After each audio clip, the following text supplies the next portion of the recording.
What is up, down and sideways, all you beautiful individuals? It is another RPF League Unlock here. I'm Mark here with you fine, feathered individuals for not only the longest, but the most bangerific cinematic experience of the World Championship 2025. And of course, it's coming with an LCK Finals rematch that happens way too early in the quarterfinals. This whole series was a treat, but of course, the cinematic peak comes in the longest game of Worlds by far, by like 13 minutes. We were almost at an hour, clocking in 58 minutes in game two, and calling this one back and forth does it a bit of a disservice. Yeah, that's one way to put it all right. Hanwha Life and GENG, the matchup that I think a lot of people envisioned would be a potential semifinal type of matchup, and the performances that we saw on the day, yeah, this probably should have been a semifinals matchup, the way that both of these teams showed out and really slugged it out against each other on Summoner's Rift. And as you said, a key point to point away right away. Game two, GENG already with an advantage. Still, an advantage in the series that is contested. One of those ones where you did see a lot of positive, a lot of firepower still in the reserves for Hanwha Life. You step into that game two, and to go 58 minutes back and forth, neither one ever really having all that significant of a control hold on the game. Holy, this was something. Yeah, and at times, looks like Han was going to close the game out. Quickly, Chovy drops in a little two-man Orianna shockwave to say, nah, we're going to hold the door on this one. And 4 Barons in this game, 7 Elemental Drakes, it was 3-3 for a while, and an Elder Dragon. This, often games go this long and you feel like it's because one team struggles to close out. It's a bit of a fiesta. That was not the issue here. This was 2 heavyweight juggernauts exchanging blows, because the team fighting throughout this series, and really in this game in particular, was it was at another level if you're the other teams watching. It was a heavyweight title fight in that sense, and it wasn't anyone's blocking the punches coming their way. It was, I'll take your shot, and then here comes mine. I hope you're ready for how hard I'm going to hit you back. And all the way through, it still is in that tight, tense corridor until GENG makes the play, makes the way to find a way to finally push the advantages, push those death timers on the side of Hanwha Life, and find a way to break into that base and crush it down. And it obviously felt like this was the momentum, the most important game of the series. Anytime, the mental state of losing a 58-minute game is painful, but credit to Hanwha Life, they bounced back in that third game. Listen, Viper Ziggs does 70k damage in game 2 and only dies a single death right at the end of the game, and he follows that up with a deathless Sivir performance for Hanwha Life to stay alive, and it was really solid showing from them in game 3. Zeus absolutely cooked them on the Rumble. This 2-carry comp out of GENG with the Victor and Kai'Sa. I mean, as soon as one of them got poked, there just was no damage on this GENG comp. Which is, number one, it's so painful to see someone fall one time in the game and have that be the decisive moment pretty much in it throughout. Even what is an excellent performance from Viper in that game and the stat line that he's running. And you get to game 2, and then it's the Sivir. And it really is that next step forward for him and for Hanwha Life, getting that foothold, getting that one in their column for the series and finding a way through. You mentioned Zeus on the Rumble, getting that damage, Flame Spitter action, ripping and roaring through the GENG health bars. But really for me, it was more so about the Sivir. It was about that play from Viper, picking up the kills, picking up the power, and keeping that clock, that acceleration for the team moving through these team fights, moving through the power phases. You like that from Hanwha Life, getting us to that game 4, and I'm feeling fantastic about it. I'm thinking Viper is in his moment. He's in the mojo. He's that basketball player that's just got the hot hand. Keep feeding him in the corner. Keep taking your shots. And we're shooting with Smolder for game 4. Oh, we're putting the power. We're putting the hyper carry into his hands. But what is in the hands of Keen on the side of GENG? Yep, that's something a little more scary. Well, we made it all the way to game 4 without seeing that Cassante sighting, and obviously banning it was one of the main reasons why we weren't seeing it for so long. But finally, he comes in, and Keen, I mean, this guy didn't even have a kill, and he had a near 1k gold lead over Zeus. I know that was kind of a team emphasis out of Gen G to get that Cassante rolling, get a lot of extra minions and turret plates. But yeah, he just became an absolute menace, and I think he clearly, to me, is the best Cassante on the planet, and that's, you know, every top laner that's a pro player has to play Cassante, so that's really saying something. And yeah, this was kind of a wild draft. You know, we had the Yunara opposite the Smolder for the mega scaling, and away Cassante, Yunara, Alistair, that does not scream lock in the Nidalee to me, but Canyon says it doesn't matter what my team comp is when I get to pick Nidalee. There's one guy in the world that could say, yeah, Nidalee is the option to fit into this composition, and that is, of course, Canyon. And the way that he is able to play this champion, we've seen it before on other ones, you know, right? We've talked about the Kha'Zix pick at certain points in times in his history, but certainly there is nothing that compares to the Nidalee pick on where and when. The limitations on when you can put it into the game, into a composition, there almost aren't any when you're talking about Canyon piloting this champion. He showcased a lot of it in this game 4, but I think the real difference maker, again, is that Cassante pick and Keen's performance on it. It's one of those ones, again, where you question, you banned it all the way through, you leaf it up here. What was the strategy choice? What were you trying to exchange as far as getting a pick, getting something else banned, and then maybe picking something to make it work where that Cassante didn't end up in the hands of Keen, or if you thought that you had the answer to it? Well, I'll tell you what, everybody feels like they have the answer to Keen Sante, and nobody has had the answer to Keen Sante so far. It feels like absolutely one of those crucial ones where you do not allow it over due to the comfort factor, the execution that they show you time and time again on this one. Yet, I think that is a crucial mistake in the pick ban draft, and it led to a very hard path for the Hanwha Life team to execute without allowing that to be a factor in the game.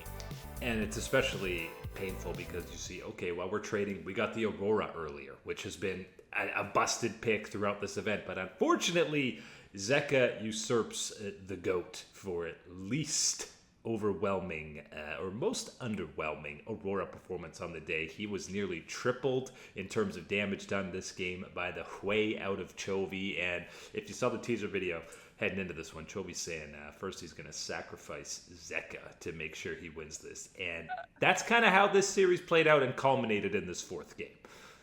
Oh, I like this. I think this is the dark Chovy timeline. The evil That's how you got to Chovy win, man. He says, Peanut, I hear you're retiring. That's nice. I don't care when it's competition. Okay, brother.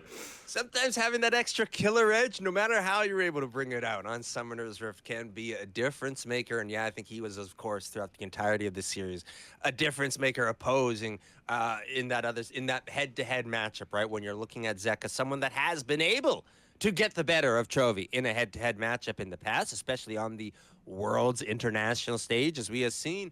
So this has got to feel good. Got to be a little bit of one of those ones that you kind of put that extra poker card in your back pocket, feeling lucky if you are Chovy, getting through this one, getting the performances that you did.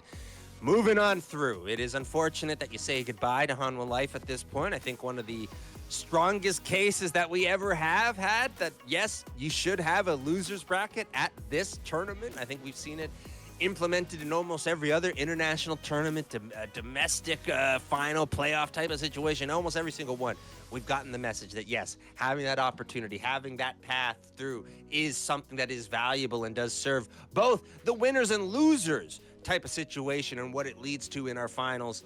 I think that it's about time we got that at the World Championship. Yeah, it's a little bizarre to have double ELIM at the Midseason Invitational, but not at Worlds, especially now in this more updated format where you actually have quarterfinals and semis going out throughout a week instead of having quarterfinals, waiting a week, playing semifinals. You'd think you would have bought yourself that extra time to have a double ELIM because, yes, I mean, Hanwha Life now going into the lower bracket would only make this playoff run so much more hype, right? It'd be so exciting seeing them having another opportunity, getting to retool themselves, learn, pick themselves up after this series and what is, shown by Gen G and that type of power level. Yes, and I think it's one of those ones where it stands in contrast to everything we see throughout the year. And it's not the contrast that is, oh, well, this makes it more important, more special than everything else. No, it just means that it's an inferior format to the way and plays that and events that we have throughout the schedule of the year. And, credit where credit's due. Even despite the loss, the unlucky draw, Peanut, in what is likely his final stage performance, you saw him smiling, acknowledging the crowd, rightfully getting a roaring cheer from the audience, recognizing the end of an era for arguably one of the best junglers of all time. And it feels a little sadly poetic for him that it's, again, at the hands of a Canyon Nidalee that's closing out a series for him. Oh, no, it feels bad. But yes, we do get this ending for Peanut. And I think at the end of the day, this is almost as good as it could get, because of course as good as it could get would be advancing on through, keeping the miracle final last dance running all the way through. But I think when you look at Peanut's career and to have this last memory, this last image as a professional of him smiling despite what has gone through, I think really gets through to the core of his personality and what he has brought to the scene. Yes, there's been so many fantastic things with his gameplay that you can pinpoint and go through, but I think just the energy, the type of character he brought to the scene certainly was something that hasn't been replaced. And I don't know if we're gonna have an easy replacement for just what a feel-good type of personality Peanut brings to the scene. I mean, we've seen him on so many different rosters in both the LCK and the LPL, and he's there lifting up teammates time and time again. Chovy getting his first LCK title. It's Peanut there who's guided him over that finish line and done the same thing for so many other players. So yeah, we're gonna have to give a proper send-off or tribute to Peanut with a video as Worlds wraps up. But yeah, seeing him smiling at the end was an absolute treat. And you're a real one, Peanut, and have been. And maybe he'll just end up coming back anyways. It's a fake last dance like Deft. Who knows? One can hope for it. Certainly wouldn't be out of the realm of possibilities with this. But I think one of the things that should be mentioned here at the end of it with Peanut's career is just what a journey it has been for him, from being one of the most talented, hot, incredible players that is able to create so many kills and everything else for his squad. The Lee Sin plays, of course. And then you get the LPL chapter of his career, and it seems like a lost fog and haze. It seems like his career's over at that point, right? Comes back to the LCK, reinvents himself within the region, becomes a champion, becomes one of the dominant figures within the jungle, and really cements his legacy as one of the best players we have seen from the LCK. And I think that is absolutely a journey that should be celebrated amongst the pros of League of Legends. And as we lose Hanwha early at the event, that means there's opportunity for the next on the docket in semifinals when we're talking KT versus CFO. One of these squads will, of course, be advancing to those semifinals. I think you would have called them both dark horses coming into this event. So having a dark horse v dark horse is an exciting prospect, I think, because we haven't seen KT. Well, they just haven't played nearly as many games, and we haven't seen them in a while, whereas we've been watching CFO Dumpster FlyQuest beat T1, compete against anyone's legend. I think there's no question that they're the light favorites heading into this matchup. Light favorites, certainly, but I think both of these teams would say that they are favoring who they got in their matchup, right? They're both pretty happy that this is the one that laid out for them. KT, from the perspective that this probably is what they would view as the lightest matchup that they could maybe have, depending on how they're evaluating a squad like G2 and whatnot. I think you could put them in the same type of territory, but certainly one of the ones where you're going, it's not a GENG. It's not the history of T1 coming on through here. It's not Zeus on Hanwha Light. These type of things that you're getting by not having those matchups. So for KT, certainly breathing a bit of a sigh of relief. Is that going to come back to bite you, is the question. Because yes, on the other side, CFO is also going, yep, that's not a GENG. That's not a Hanwha Light. That's not a T1, which also not a T1. Maybe they wanted a T1 given the way things went against T1 for them earlier in this event.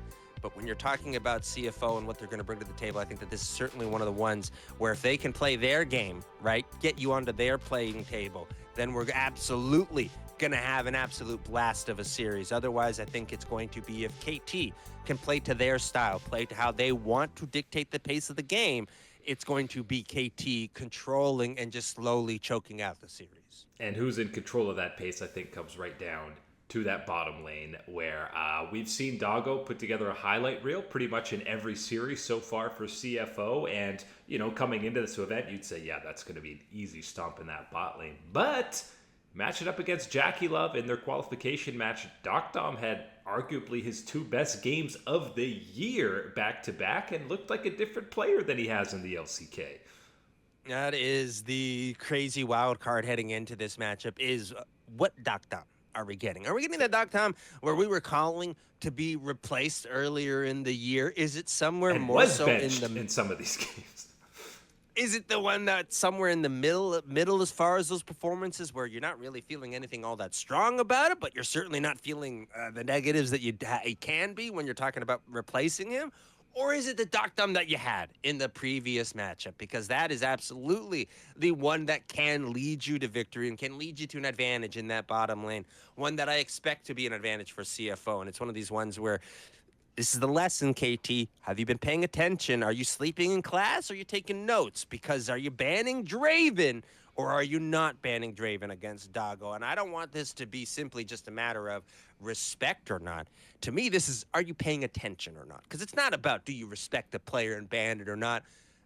It's, did you pay attention to anything that's been going on, the teams that win and lose against CFO, and how those Draven games went? That's the important thing to me. I gotta see that on the ban list. It's in that same territory, just as we were talking in the previous series.